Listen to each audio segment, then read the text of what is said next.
Hi hello everyone, welcome to Manugowda cooking series. ಇವತ್ತು ಮೊಟ್ಟೆ ಕೈಮಾ ಮಾಡೋದು ಹೇಗೆ ಅಂತ ನೋಡೋಣ. ಮೊಟ್ಟೆ ಕೈಮಾ ಮಾಡೋದಕ್ಕೆ ಮೊದಲಿಗೆ ಒಂದು ಜಾರಿಗೆ ಕಾಯಿ ತುರಿ ಮತ್ತು ಕಡಲೆನ ಹಾಕ್ಕೊಂಡಿದ್ದೀವಿ. ಕಾಯಿ ತುರಿ ಕಡಲೆ ಹಾಕಿದ್ಮೇಲೆ ಕೊತ್ತಂಬರಿ ಸೊಪ್ಪು,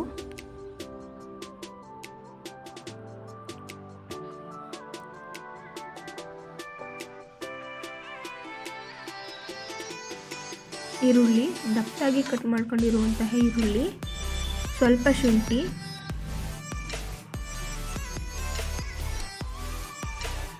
ಮತ್ತು ಸ್ವಲ್ಪ ಬೆಳ್ಳುಳ್ಳಿ.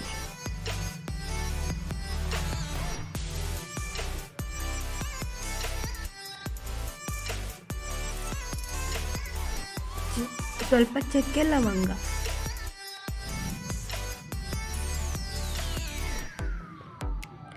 ಅದಾದಮೇಲೆ ಸಾಂಬಾರು ಪುಡಿ ಅಂದರೆ ಖಾರದ ಪುಡಿಯನ್ನು ಆ್ಯಡ್ ಮಾಡಿಕೊಂಡು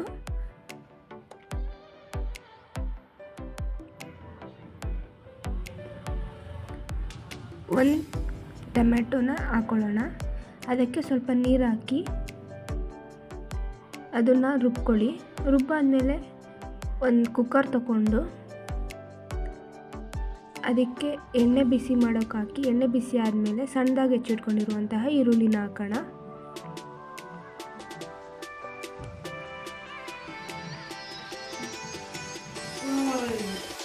ಈರುಳ್ಳಿ ಎಲ್ಲ ಸ್ವಲ್ಪ ಫ್ರೈ ಆದಮೇಲೆ ಅದಕ್ಕೆ ರುಬ್ಬಿಟ್ಕೊಂಡಿರುವಂತಹ ಮಸಾಲಾನ ಆ್ಯಡ್ ಮಾಡೋಣ.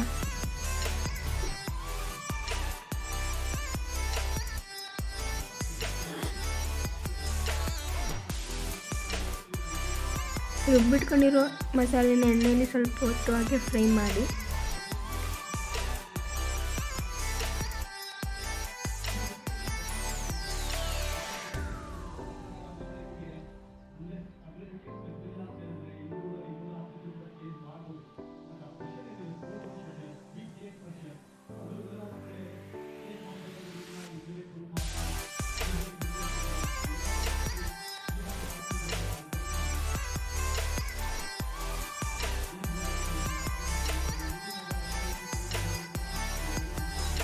ಅದಕ್ಕೆ ನೀರು ಹಾಕ್ಕೊಳ್ಳೋಣ.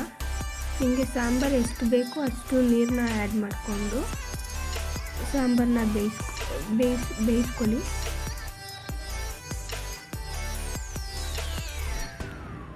ನೀವು ರುಬ್ಕೊಂಡಿರೋ ಎಲ್ಲ ಮಸಾಲೆನೂ ಸಾಂಬಾರಿಗೆ ಹಾಕಬೇಡಿ.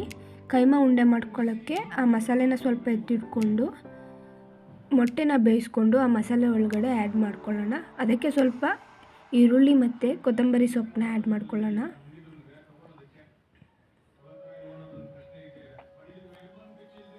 ನೆಕ್ಸ್ಟು ಪುಡಿ ಮಾಡಿಟ್ಕೊಂಡಿರುವಂತಹ ಕಡಲೆ ಪುಡಿ ಅದನ್ನು ಆ್ಯಡ್ ಮಾಡ್ಕೊಳ್ಳೋಣ. ಅದಾದಮೇಲೆ ಒಂದು ಹಸಿ ಮೊಟ್ಟೆನ ಹಾಕ್ಕೊಳ್ಳೋಣ. ಅದು ಹಾಕೋದ್ರಿಂದ ಮಿಕ್ಸ್ ಮಾಡೋಕ್ಕೆ ಈಸಿ ಆಗುತ್ತೆ ಅಂತ.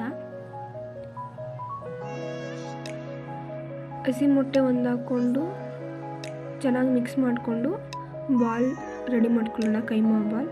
ಅದಾದಮೇಲೆ ಬಾಲೆಲ್ಲ ರೆಡಿ ಆದಮೇಲೆ ಎಣ್ಣೆಯಲ್ಲಿ ಫ್ರೈ ಮಾಡಿಕೊಂಡು ಸಾಂಬಾರು ಒಳಗಡೆ ಹಾಕ್ಕೊಂಡ್ರೆ ಕೈಮಾ ಸಾರು ರೆಡಿ ಆಗುತ್ತೆ. ಮೊಟ್ಟೆ ಕೈಮಾ ಸಾಂಬಾರು ರೆಡಿ ಆಗುತ್ತೆ. ಇದೇ ಥರ ಟೇಸ್ಟಿ ಫುಡ್ಗಾಗಿ ಮಾನುಗೌಡ ಕುಕಿಂಗ್ ಸೀರೀಸ್ನ ಫಾಲೋ ಮಾಡಿ. Thank you.